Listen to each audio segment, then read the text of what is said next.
Okay, good afternoon, everyone. Glad to see you all. I'm Milwaukee Press Club President Mary Ann Lazarski from Milwaukee PBS.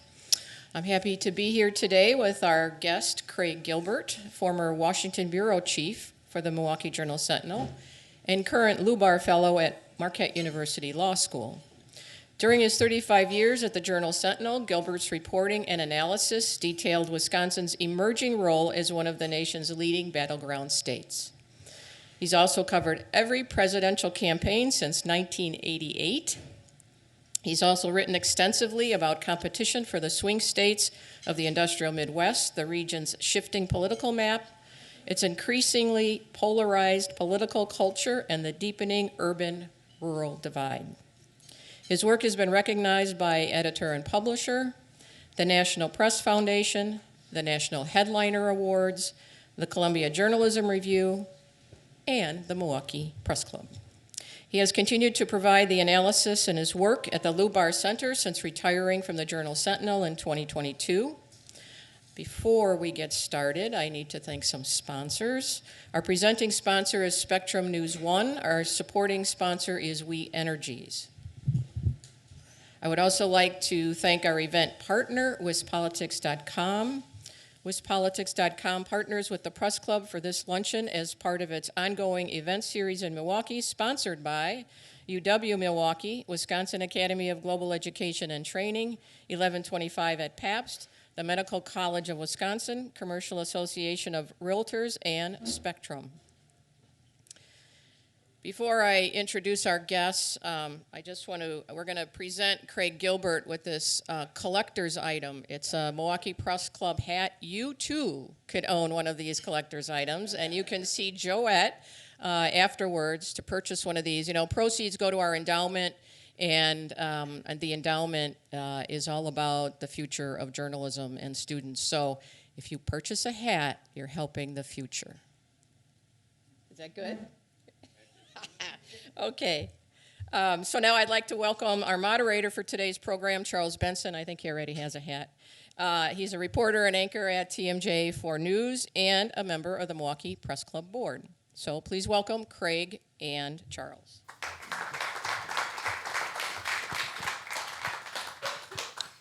Well, it's great to be here. I'm really looking forward to this conversation. I don't know where it will take us, but I know it will be pretty interesting and fascinating when you're dealing with what I call the dean of political coverage here in Wisconsin. We share gray hair, but you certainly have been out there on many of the campaign trails talking about Wisconsin politics. And it's a great gig to have to cover Wisconsin politics because there's no shortage of what's happening, politics when it comes to what's happening here in Wisconsin.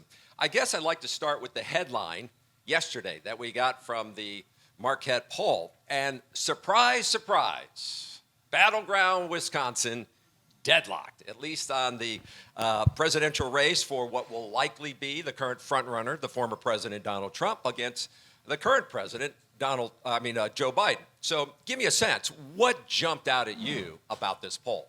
Well, you're right. So that's no shock. I mean, we've had two presidential elections with Donald Trump on the ballot, and they've both been decided by less than a percentage point. And so it's not weird to see the polling so close. The thing that jumped out at me more than anything else was the gap between the head-to-head result between Joe Biden and Donald Trump and the head-to-head between Joe Biden and Nikki Haley. I mean, it's not surprising that she would perform better because of Donald Trump's negatives, but the fact that she would be up 16 points, and that's kind of an artificial number because people only know so much about her, but you're basically saying, you know, how would you vote in a contest between Joe Biden and kind of a non-Trump traditional Republican that you may not know a whole lot about?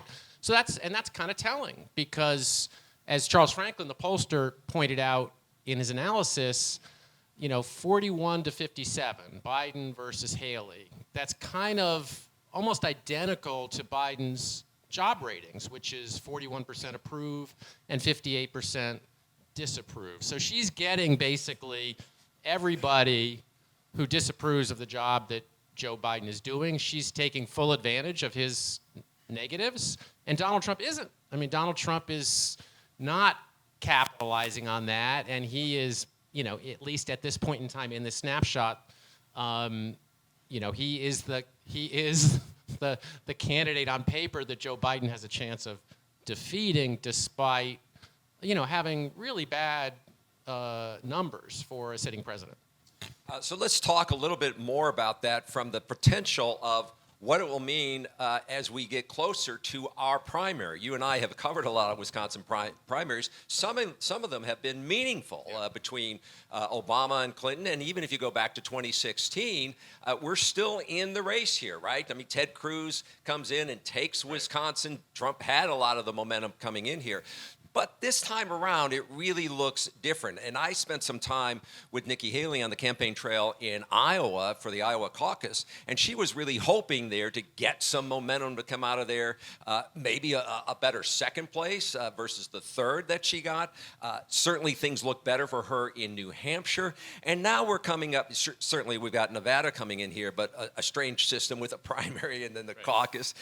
But South Carolina, her home state, a two-time governor, and whether or not she can make some sort of play there to say, look, she's the legitimate other candidate here. So we are way after Super Tuesday. We're in April. Do you have any sense of where this might be going, and does the runway go to April? I doubt it. I mean, these races can end very quickly when they're not ultra competitive. I mean, we had this sort of freakish situation in 2008 where the Obama-Clinton primary just went on and on and on because they were so evenly matched. But that's a really unusual set of circumstances. And so you have all this momentum, you have all this pressure within the party to sort of get to a result. You have kind of, even in the mainstream media, everybody wants to get ahead of the story and kind of declare the race over even before it's actually over. So, it's an oddity to have, just a tiny handful of people having actually voted, yet this kind of overwhelming perception in the political world that the race is over. And so it gets to a point where she has to ask herself, what does she gain by staying in the race? So it would take a really crazy set of circumstances, I think, for us, for Wisconsin to still be in the picture in early April. In these other races in the past, the typical situation has been that by the time it gets to Wisconsin, we kind of know who's going to win, but there's still enough of a race that, people feel like they're casting a meaningful vote. But I would not expect that to happen this time. Yeah, I mean, in 2016, it was Trump, Cruz winning by the endorsement, I think, that he gets from Scott Walker to help him in the state. And then you still had, John Kasich on the ballot as well. You had three potential candidates there. Yeah, and of course it was an amazing result because not only did Donald Trump lose by double digits, but he lost that primary by the biggest margins in the most Republican parts of the state, which were the wow counties in the outer suburbs of Milwaukee, and it didn't matter because he was on his way to the nomination. So let's talk about why are we still this battleground state? And, it's always been fascinating to me to see how that breaks down. Because if you look at the map of Wisconsin, you can see a lot of red on election night in our 72 counties and very little blue in for the Democrats. But you have written extensively on this in terms of what's happening out there in the rural area, what's happening out there in the wow counties. What makes us a battleground state? And it hasn't really shifted, I guess, since Obama, right? Well, I mean, the top line hasn't shifted since before Obama. I mean, we were a battleground in the 90s, in the Clinton elections. And, we were a swing state in the 80s. I mean, we voted for Reagan and then voted for Michael Dukakis in 1988 against Bush Sr. And then, we were very close to the national popular vote in the 90s in the Clinton elections. And then we had the two George W. Bush elections where it was a toss-up, basically.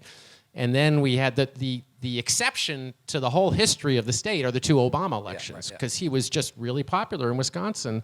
And those weren't competitive elections. They don't fit the pattern, a 40-year pattern of Wisconsin's, being kind of on a knife's edge. And then, of course, you have the two Trump elections where we're back to being a fractional state. The most interesting part of all this to me, and the reason why so few states are, our perpetual battlegrounds is because there's so much change in the political landscape. There's so much change in the coalitions that the parties have. These coalitions shift over time, and the urban-rural divide, the education divide. All these things are happening at a global level and a national level, and in most states that means, you go from being one thing to another. If you're Arkansas, you go from being very Democratic to very Republican, like same with West Virginia. If you're Virginia or Colorado and you're kind of higher levels of college education, you go from being very Republican to very Democratic over time. Very few states have remained battlegrounds. I mean, Wisconsin is probably the sterling example, but to a certain degree, Pennsylvania certainly is one, maybe Michigan. But so how do you explain Wisconsin amid all this change? Because you look at the map in Wisconsin, and it's very different than it was in the Bush elections or in the 90s. I mean, we all know it's a different map. We all know that, there are parts of the state that used to be one thing and are now another. It's just kind of so happened that all of these changes in Wisconsin have kind of canceled each other out in the aggregate. So, Craig, let me jump in on there. So what's a good county to sort of look at that? I think you've written about, these were Obama counties and turned out to be Trump counties. Yes, right? there's a whole bunch of Obama-Trump counties, Obama in 08 and 12 and Trump in 16 and 20. Some great examples, certainly in western Wisconsin, central Wisconsin, in central Wisconsin, small counties like Juneau, some counties in northern Wisconsin. There's a bunch of them, Richland County. Some of them are very small counties, rural counties that were kind of purplish. And how did that happen? And well, Wisconsin. One way I look at it, having gone back, having been done this for a long time, is right. One of the things that was always a marker for Wisconsin was there were things about Wisconsin that were different from other states, and one of them was, in many parts of the state, our rural voters were less Republican than they were in other parts of the state. You look at western Wisconsin, you look at the Mississippi River Valley.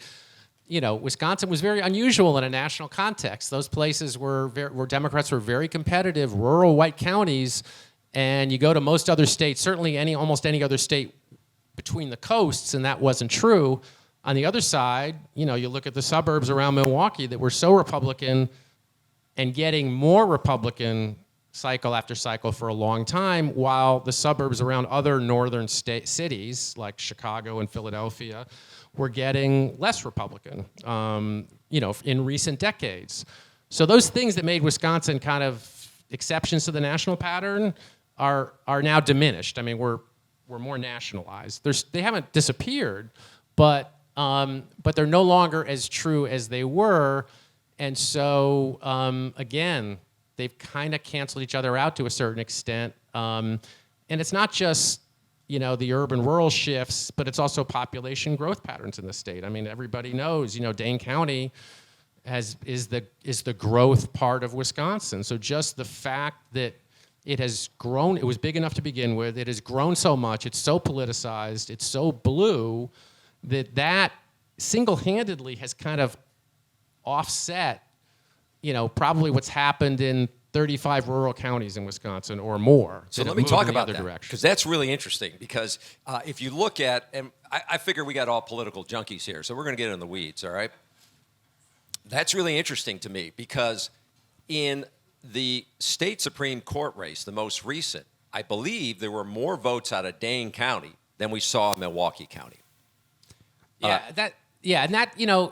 don't think it's shocking that would happen in a court race, because, Milwaukee has had a history of up and down turnouts in spring elections, whereas Madison, they're kind of like on a war footing and everybody's turning out all the time. The number that blows me away about the last court race is that the margin for the liberal court candidate, the raw vote margin, I think it was something like 160,000 votes in Dane County. It was bigger than Hillary Clinton's raw vote margin in the presidential election of 2016. So you're talking about an April nonpartisan judicial race in Dane County delivering a bigger vote margin for the liberal candidate than in 2016 against Donald Trump for Hillary Clinton. And Hillary Clinton did really well in Dane County. It wasn't a matter of her not performing well. but it's growth, it's turnout, and it's that trend of getting kind of bluer all the time. And that's obviously a big hurdle for Republicans in statewide elections. So let's talk about that trend. Because as we go into 2024, what will all of this mean? Yes, the changing dynamics of the big blue counties, Milwaukee and Dane. We often talk about the WOW counties, Waukesha, Ozaukee, Washington.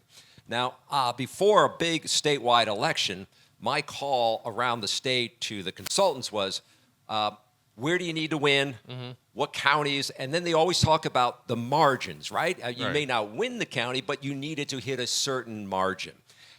So how do you think that has changed as we go into 2024, knowing what Dane can do? And I believe Milwaukee County or city of Milwaukee in 2020 was flat compared with 2016, right? Right, but not the county. Not the county, right. But the city. Right. So my question to you then is, how does this change the equation of what 2024 might look like if it is a Donald Trump, Joe Biden race? Yeah, so one big question is whether these trends just kind of march along. Are the Republican margins in small towns and rural counties going to continue to get a little bigger? What does that add up to? Is the Democratic vote margin in Dane County going to get even bigger this time around? It has been cycle after cycle after cycle. You wouldn't expect that to suddenly stop. And then you have this question about the suburbs, particularly outside of Milwaukee. You've got swing areas of the state, and classically it's been kind of northeastern Wisconsin and the Fox Valley, Green Bay area, and also in southwestern Wisconsin, that rural swingy area. But then, you get to the famous WOW counties and the inner and outer suburbs of Milwaukee, and the numbers get very difficult if the Republican margins just continue to shrink there, as they have in the Trump era. So if you're a Republican, I think you need to hope to at least stop the bleeding in those places, because if you're continuing to win them by smaller numbers, then that your statewide calculus gets a lot more difficult. And so, that's kind of the first place I would look is whether, the Republican vote can stabilize in Waukesha, in Ozaukee. I mean, the inner suburbs have just changed so dramatically. I mean, the suburbs of Milwaukee County have gotten so much bluer, and that's part of the equation too. And obviously, the suburbs of Madison have gone from being purple to, in many suburbs, as blue as the city of Madison, and that's had a profound effect. So, we got a lot of different kinds of suburban communities, but it gets very difficult for Republican candidates statewide, even with the growth in rural counties. How much more can you get? How much more can you squeeze out of those counties with the growth as you're losing, by bigger margins in growing Dane County and as your margins are shrinking in the WOW counties? So when we look at what's happening on the landscape here, the political landscape, one of the other things that jumped out in the Marquette poll is, this time of year we start thinking about, third-party candidates, right? And what sort of impact a third-party candidate can have in a battleground state like Wisconsin. In the Marquette polling, I believe we saw that Robert F. Kennedy Jr. was at about 16%, and then Jill Stein and Cornel West were much lower than that. Wisconsin has an interesting history when it comes to third-party candidates, not only running in state elections, but in presidential elections. You go back 30 years, H. Ross Perot gets almost 20% of the vote, right? And clearly that changed the outcome of that election for Bush 41, right? I mean, Clinton was able to win. Yeah, I mean, people are still arguing about that, right? Right. Did it cost, and depending on, which and where, which states. But he got 22% of the vote in 1992 in Wisconsin. He got 19% state nationwide. So there's a bunch of elections, if you go back in time, where the third-party vote was actually bigger in Wisconsin than it was nationally. It's been a little smaller in recent cycles, which I think is probably a function of the fact that everybody in Wisconsin has kind of internalized the fact that we're a tipping point state, maybe the tipping point state. So the stakes are so high, and everybody knows, about spoiler effects. And so the appeal that the major party candidates are making to those voters is, you're your person isn't going to win, but you could tip the election to the candidate you want the least to win in Wisconsin. So those are powerful arguments, but there's going to be a third-party vote, and it usually in the polling will shrink as we get closer to Election Day. We don't know what that's going to look like, and of course, if the election is close enough, it doesn't have to be a big third-party vote. Some of those third-party voters are people that might not vote if it weren't for the third-party candidate, so you can't take all of those votes and say if they had voted for the Republican or the Democrat, the election would have been different. But it's a big deal in a state that we think is going to be super close. Democrats are probably more terrified of these scenarios than Republicans, but like when you look at Kennedy, there's evidence he's drawing votes from both sides. The scenario I think Democrats are most terrified about is like a no-labels candidate, like a more centrist candidate, which is not true of any of the third-party candidates that we're talking about yet. Mm-hmm. Talk about the senator out of West Virginia. Yeah, Joe Manchin. Joe Manchin potentially. Kind of candidate. Right. Because the Democratic game plan is a coalition of anti-Trump voters. And so if you introduce someone like a Joe Manchin into that equation, you can imagine a voter who's not super ideological and doesn't want to vote for Trump, and instead of like having to vote for Joe Biden, they have this other option, which is to vote for some sort of person they perceive as a centrist. So then let's look at what all of this might be for the U.S. Senate race. We know that Tammy Baldwin, the Democrat, is up for re-election. This will be her third attempt for re-election, or second attempt, but she's seeking a third term. We don't know the name yet of who's going to be likely to run against her, but we do hear the name of Eric Hovde a lot as the likely candidate. What does the landscape look like for a U.S. Senate race, just given when we look at what happened in 2022 with Ron Johnson winning re-election narrowly, and Baldwin's history of, at least in previous elections, not having these nail-biter close elections? Yeah, so for her, on the negative side of the ledger is she's running with, on the same ticket as a president whose approval rating is in the low 40s. So that's a dangerous place to be if you're a senator. Almost the only time incumbent senators ever lose in Wisconsin, it's when they belong to the same party as a sitting president. And obviously, if you have a sitting president who's unpopular, that's weight. That's baggage. And so that's her situation on the negative side. On the positive side, she has an election history, and it's a good one. And last time she ran, she won by double digits. And, there was a big gap between how she performed and how Tony Evers, who won his race for governor, performed. She did that much better. I think we can talk about some of the reasons why that may have happened. I mean, she's been very effective at kind of defining herself politically, not on, hot button culture issues, not on the kinds of issues, if you're a Republican, you would like to pigeonhole her as a Dane County liberal. But she's often running on issues that are parochial, that are not, super contentious. Bread and butter issues, healthcare. She does a lot of, she spends a lot of time outside Milwaukee and Madison. She talks about dairy. She talks about Buy American. She's been effective at doing that. I mean, that's been her game plan as a candidate. And so that's a challenge for her challenger. Yeah, so if it is Hovde, does he look at trying to run a Ron Johnson campaign in terms of what he was able to do? Obviously, each race looks different than the other. If you look at Johnson in 2016, I thought the narrative around that was interesting because I think he gets 70,000 more votes than Trump does. So he obviously outperformed the top of the ticket.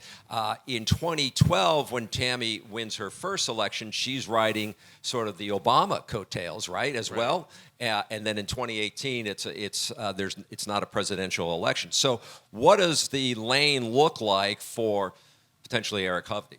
So I think you just try to, just kind of underscore the link between Biden and Baldwin. And so you're kind of running against Joe Biden. And when you're running against Tammy Baldwin, I think that's kind of the obvious game plan. But again, it's tough because you also have to consider kind of like the national money and resources that go into these races. And, she ranks, several notches below the top national targets for the Republicans because you've got 3 Democratic seats in states that were won by Donald Trump. And those are like really fat targets for the Republicans nationally, including West Virginia, where Joe Manchin is stepping down, Ohio, and Montana. And then you've got other states like Arizona that are, other battleground states where the situation is kind of muddled, Nevada. So you've got Tammy Baldwin, battleground state, but a history of winning big. And so so that may, depress a little bit the amount of outside money and national effort and resources that goes into the Senate race. On the other hand, so much effort is going to be poured in to this state because of the presidential race that just may not matter very much. So, you have to wait and see who's going to run against her, how strong a campaign they're going to wage. And, she benefited. One of the reasons she won by double digits last time was because she was running against a weak opponent. In the Marquette poll that just came out, Tammy Baldwin, in terms of favorable, unfavorable, she was, -3 there, 42 favorable, 45 unfavorable. The other names that were mentioned in the poll, Eric Hovde, as we talked about, 82% said they had not heard of him. Scott Mayer, who's also mentioned as a potential candidate, 88% have not heard of him. And then David Clark, his name has been talked about as well. 65% said they have not heard enough. So they're going to have to battle this name recognition issue as well. And the danger is when you have low name recognition, I mean, you can try to create an image for yourself, but so can your opponents. And so especially if you're outspent, you're very vulnerable to a negative campaign because people don't know who you are, and your opponent's just filling in the blanks. Now, Tammy Baldwin, it must be said, doesn't have universal name recognition either. So I think if you're a Republican, the game plan in part is to sort of fill in those blanks too in a negative way on Tammy Baldwin. But that's even truer on the other side of the equation. And, she ran a very effective negative campaign against Tommy Thompson in 2012, a guy who was incredibly well-known and had an incredible political history in Wisconsin. And she was still sort of able, partly because she could outspend him and he had come through a bruising primary, to drive up his negatives in a way that really was fatal to him in that election. Let's talk about some of the issues, because Marquette did some polling on that as well, and it found that immigration and border security, the economy, the Israel-Hamas war, all three of those issues favored more Trump in terms of what voters were saying. On health care, Medicare, and Social Security, and abortion policy, President Biden gets the higher marks on that. It is always interesting to me, Craig, that what does become the defining moment in a race. We've heard famously from a Democratic consultant one time that it was the economy, stupid, right? In 1992, around Bill Clinton. We had a presidential candidate who said, "Are you better off today than you were 4 years ago?" We saw how important the abortion policy and reproductive rights issue was, not only in the state Supreme Court race, but you could argue in the governor's race as well. Do you see anything becoming the defining issue this early in the election process on what could be the issue? Well, so, I mean, abortion is out there, obviously, as an issue that's helpful to Democrats, has been helpful to Democrats. On the other side, immigration is a big, kind of danger issue for Democrats and Biden. And the economy is kind of a moving target. It has been a liability. And the question is whether the economic trends continue enough to change the dynamic and turn the economy from a negative into either something neutral or a net positive for Joe Biden, and we don't really know the answer to that. But, there's so much potential when you're the incumbent party for events to overtake you and come up and bite you. And so I think, again, for Republicans, I think they're going to run a campaign about the economy and about immigration. And Democrats will run a campaign partly about abortion. There'll be a debate over the economy. But that's, one of the X factors for sure in this race, among many X factors. And again, it doesn't take much to tip the outcome. But you've got, the third party dynamic. You've got the Trump trials. You've got, how these two candidates perform on the campaign trail at their ages and whether they campaign even. I mean, we haven't talked about that, but one of the great oddities of this campaign, and certainly even of the primaries campaign, is there going to be a campaign? I mean, is there going to be a campaign involving the candidates? There will be a campaign on the ground and there'll be a campaign on the air.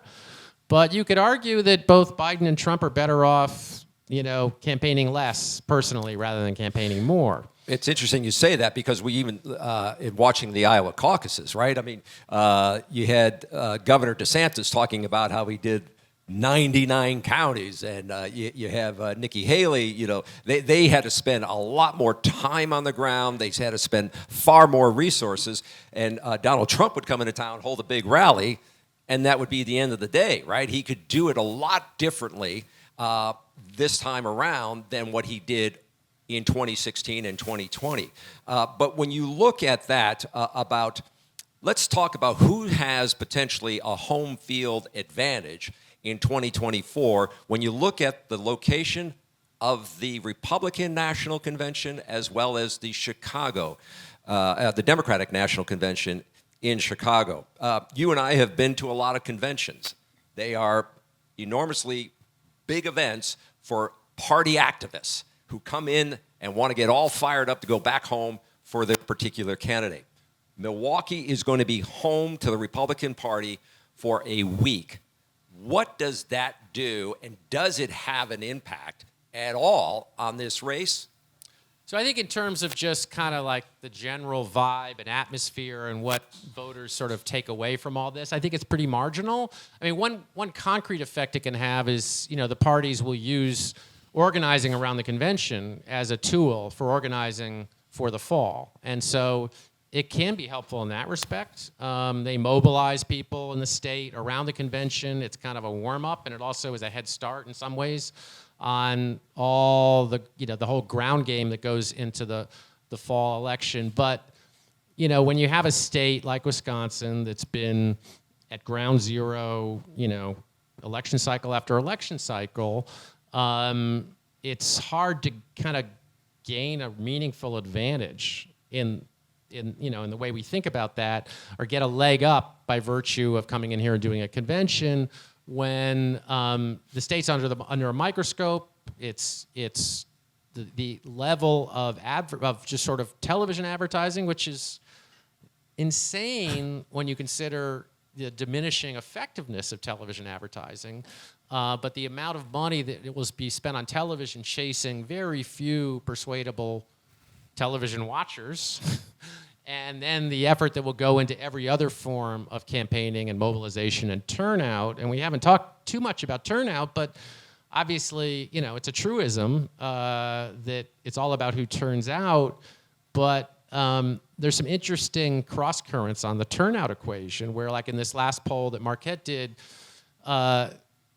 Republican voters say they're more enthusiastic about voting than Democratic voters. But in some of the polls, Democratic voters have said they're paying more attention to politics, and they've even said in some cases they're more likely to vote. So you could sort of imagine how there might be a turnout advantage for Republicans, because there's a big segment of the Republican Party that's more excited about Donald Trump than the Democratic Party is about Joe Biden. But Donald Trump's also kind of doing the turnout work for the Democrats, because the biggest kind of mobilizing tool for Democrats is coming out and voting against Donald Trump. So it's hard to know, whether either side is going to have a meaningful turnout advantage. But we've seen, in the Trump era, in certainly some of the spring elections and some of the down ballot elections, Democrats, and in special elections across the country, Democrats have had a turnout advantage. I think that's in large part a Trump effect, but it's more powerful in lower turnout elections, because that's when you can kind of get a turnout differential. In a presidential election, you're closer to everybody turning out, so it's harder to get a turnout advantage. But a slight turnout advantage could easily tip the election in one direction or the other. Especially when you're talking 20 or 30,000 votes. Let's talk about turnout. Wisconsin generally is a good turnout state, right? Yeah, it's typically been in the top 5 or 6 states in terms of turnout for a long time. I mean, going back to the 2000s, we've had incredible turnouts, and that's partly the culture of the state. I think it's partly the rules, certainly same-day registration, election day registration, which has one thing about our election administration that hasn't changed, is same-day and election day registration. I think that is clearly a turnout driver. And again, just all the money and effort that gets poured into the state, not only just to get people to the polls and to get people to vote, but just kind of reinforcing this mentality in the state that you matter, your vote matters, Wisconsin could be the difference maker. All of that stuff drives up turnout. When you have traveled around the state to talk to voters, what have you found perhaps as a common theme on what drives them on Election Day? Is it always party politics? How independent is Wisconsin when it comes to an Election Day? And do you see any of that changing? One of the things that the Marquette poll pointed out was the high net negative for both Biden and Trump. They're not very likable in the overall voter. Certainly within their parties they are. And also for the younger voter, the college campus vote, which can be really big in Milwaukee and Dane. What's your sense of what drives voters on any given election day, and how independent can they be? Yeah, so in terms of independence, I mean, we're so used to talking about how polarized the state is, and we're so used to seeing kind of very low levels of ticket splitting that you can sort of take that too far in the sense that, there are some people out there that are swing voters. There are some people out there that split their tickets. And when we saw, like in 2018, the difference between the governor's race and the Senate race, we saw some meaningful ticket splitting this last time around. I mean, this was the first time in decades that you had a Senate race and a race for governor on the same ballot, and they were won by different parties. It wasn't a ton of ticket splitters, but it was enough to, deliver one of those offices to a Republican and one of them to a Democrat.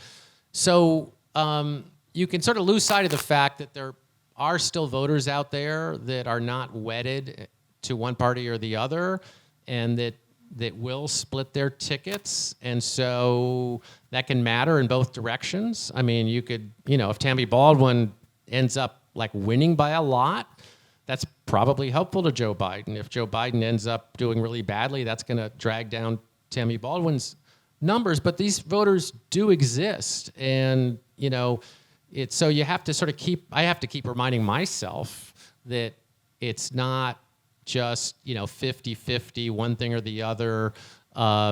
Everybody has chosen sides in this in this kind of perpetual political war we're in.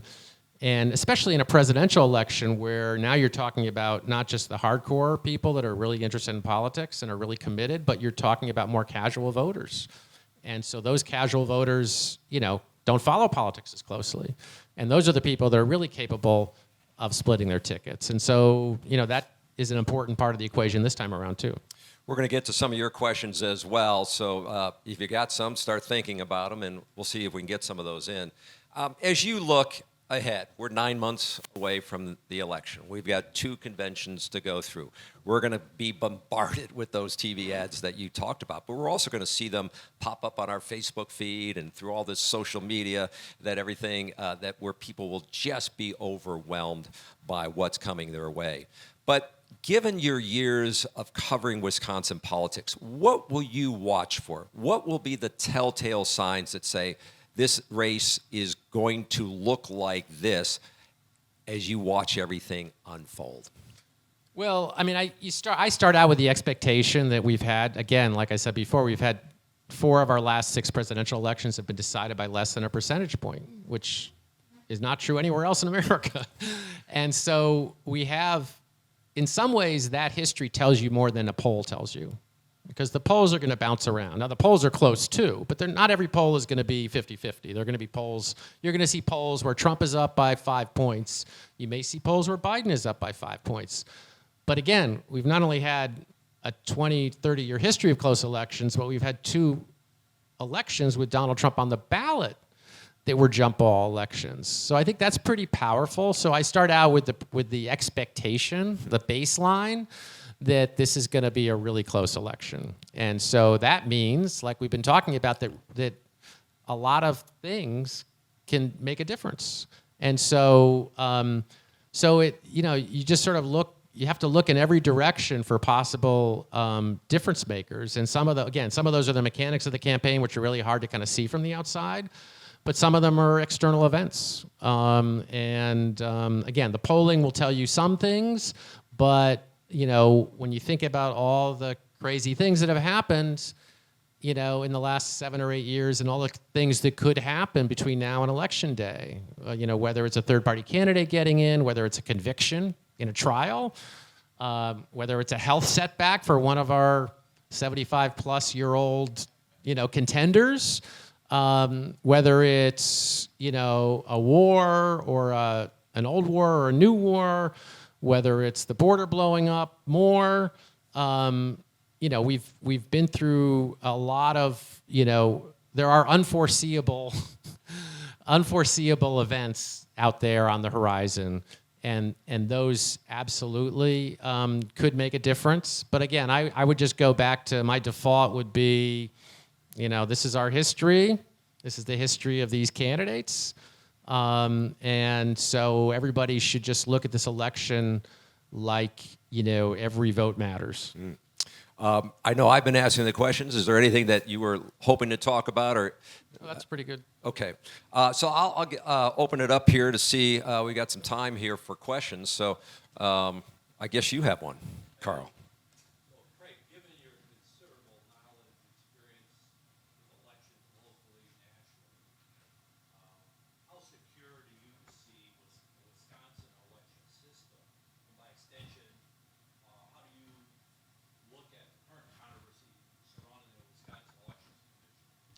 Well, I mean, there's a whole history, obviously, in Wisconsin, partly because it's such a close state. We've had so many close elections of, basically partisan fights and disputes over how the election should be run. And so I think you have to look at in that context, and those battles are ongoing.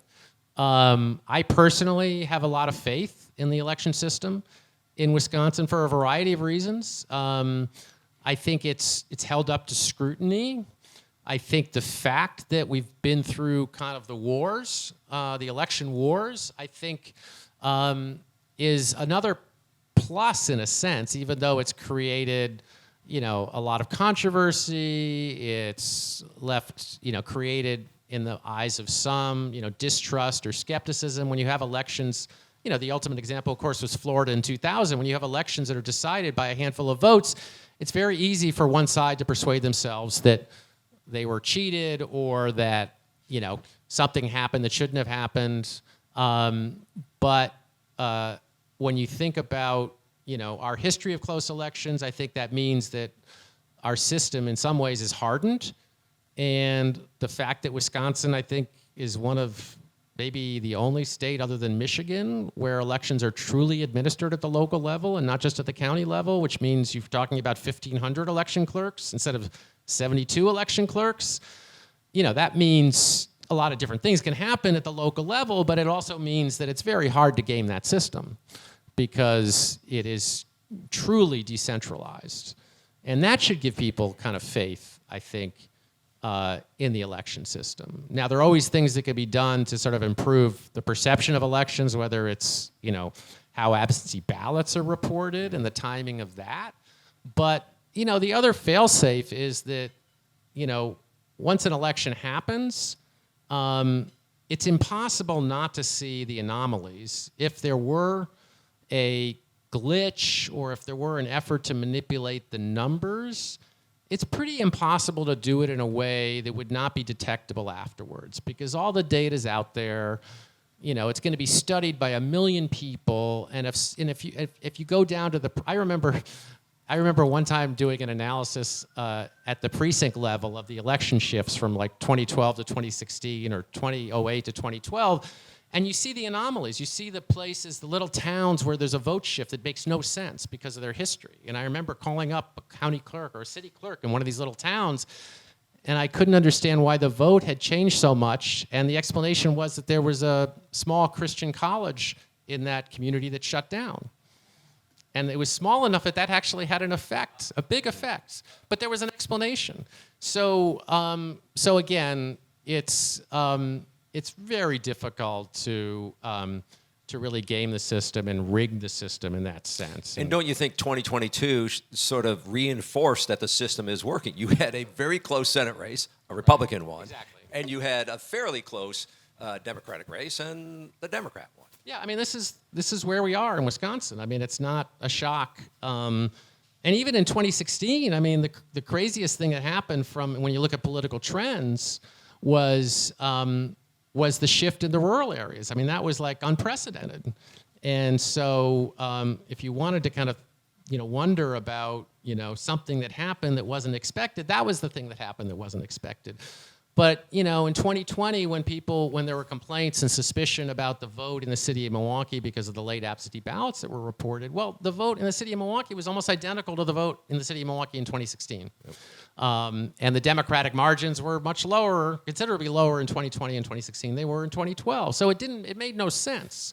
And that's, again, it becomes apparent, it should become apparent to everybody very quickly if something's going on that's hard to explain in our election reporting system. Slide. People moving around in the state. It used to be when people left Milwaukee County or Dane County and they moved to a surrounding county, they became more conservative. Is that the case today? And population shifts. You probably looked at the census. What parts of the state are losing population versus gaining? So that's a big deal. I mean, it's one thing when you look at, the vote, when you look at the map in 2020 compared to the map in 2016 or 2012, it's a pretty straightforward thing to say, okay, so this is the shift in Ozaukee County, this is the shift in Washington County, this is the shift in Kenosha County. But then trying to understand what explains that shift is the hard part. And even if an area has been shifting over time, like we talked about the shrinking Republican margins, Ozaukee County is the classic case, so let's take that. When I was covering politics in the 1990s, the same 3 counties were the most Republican counties in Wisconsin year after year after year: Ozaukee, Washington, and Waukesha. And Ozaukee was number 1. It was the most Republican county in the state of Wisconsin routinely. I think now it's like the 47th most Republican county in the state of Wisconsin, something like that. And so there's a really profound shift that's occurring there. Well, why is it occurring? Now, obviously Ozaukee County is, at the top of the socioeconomic scale in Wisconsin. It's got, obviously, I think it may have the highest median income. I mean, it's Dane and Ozaukee are kind of up there in these measures.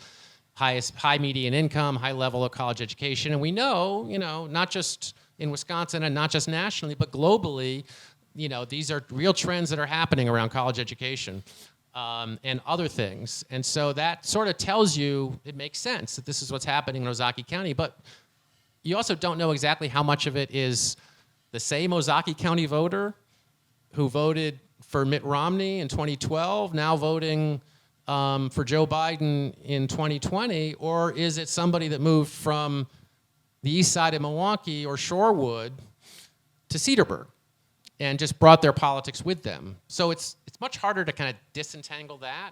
So some of the when you talk about these changes, some of it is the parties change and the same voter reacts differently to their image of the same party. Some of it is a voter changing their own politics, and some of it is the turnover in a community. The profile of a community is changing. And so, I think part of the answer is probably in a place like Ozaukee County could be, Democratic-leaning voters moving in, including from Milwaukee County. And some of it is, again, the same voter, the who was a Romney Republican is not a Trump Republican. So it's all of those things. And obviously in a place like Dane County, that's population change and growth is a much bigger part of the equation, but there aren't too many places in Wisconsin where you're getting that kind of dramatic population growth. But Dane County is obviously absolutely the preeminent example of that. I think the last time I looked at the numbers, it was also happening on a smaller level in places like Eau Claire County. And the other side of that, there's counties that are shrinking, and that has an effect too. Go ahead. Craig, first of all, I mean, your column's wonderful with the data, the insights, your historical perspective, Wisconsin perspective. I read it voraciously, love it. Great writing. Thank you. And analysis. Your gut instinct on where we are today, where we headed as a country, and /Wisconsin, just positive or negative. We were talking earlier about democracy in general. Right. Very broad question. No, that's a great question. This could go viral. No, I go back and forth. It's a really difficult question because by nature, I definitely am not an alarmist, and I'm kind of an optimist. At the same time, if you study history, you know that stuff happens, right? And sometimes what people think of as the worst case, sometimes that's what happens. So I go back and forth on the health of our democracy. Obviously, there's a lot of reasons to be concerned, if not alarmed, when with all the things that have happened in our recent past, January 6th, the level of polarization, kind of like things that used to be considered very abnormal that are now normalized in our political culture and in campaigns. So I have a level of kind of optimism about our political culture and the electorate, but it's sort of tempered by just, recent events, the recent past, and the fact that, it's a crazy world. So that's kind of the best answer I can kind of give you about that. In terms of the campaign itself and how it's going to turn on, I'm pretty down the middle on sort of how this could go. I mean, we were talking about this before. I think it's, depending on, if you're focusing on Donald Trump, it's really easy to talk yourself into saying, there's no way he's not electable. There's no way, how can he win? I mean, he's got, crazy negatives. He's got all this baggage. If you look at the performance of the Republican Party in statewide elections since he came on the scene, it's not very good. I mean, it's like, it's not very good. The Republicans have been losing a lot of elections, and the elections that they've won since 2016 have been by very narrow margins. I mean, their ceiling has gotten a lot lower, and their path to victory is a lot narrower than it is.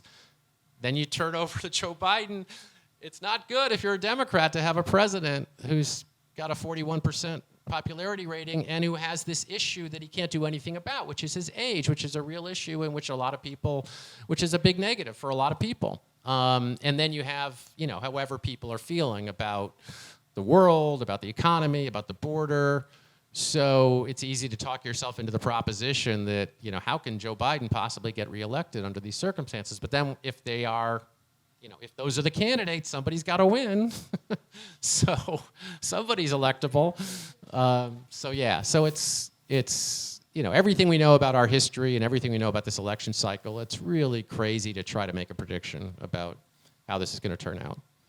And I think that's why history is so fascinating. When you look backwards, how do you apply it to today? What's the metrics for that? How do things look? I always tell our young reporters that come election night, expect the unexpected, right? I mean, Wisconsin, in so many ways, can surprise you, even though we are this battleground state, this, narrowly divided on Republicans versus Democrats. And so that's what I think makes elections interesting, election night fascinating, and it keeps us on our toes when it comes to covering Wisconsin politics. I think we are very much blessed to have a guy like Craig who can help break it down for us, not only as we approach it, but in the post-game. So you're all invited back here 50 years from now when we will look back on 2024 and say what? What will history say about how we did this and what it looked like? I certainly know it all comes at us at about 1,000 miles an hour, right? And it's hard to digest. It's hard to consume. when it's coming that fast. Any final questions here from anybody? Got one in the back there. Maybe folks in this room know Final Five voting. Any thoughts on that electoral reform? I don't have a lot of thoughts about that or strong thoughts about that. I mean, you know, there are, I think, legitimate, you know, alternatives to our system, but this is the system we have, and it becomes very difficult to change pretty basic things about our system when you have, you know, when we're so fiercely divided, because everybody is going to view that through the filter of, does this make it easier or harder for us to win elections? And try explaining that to your neighbor. That system. All right, that's going to be a wrap. That's going to be a wrap for today. We appreciate you coming by, and we say Thank our guests.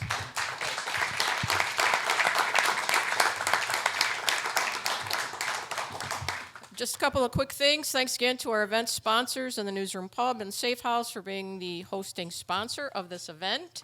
If you are not a member of the Milwaukee Press Club, please consider membership. You can see Joette, who is here. She can help you with an application, or just go to MilwaukeePressClub.org. A couple of upcoming events that you might want to put on your calendar. Thursday, March 7th, Milwaukee Police Chief Jeffrey Norman will be here. And Wednesday, April 10th, speaking of polls, Marquette Law School pollster Charles Franklin will be here. Once again, thank you all for coming, and enjoy the nice weather. Thanks.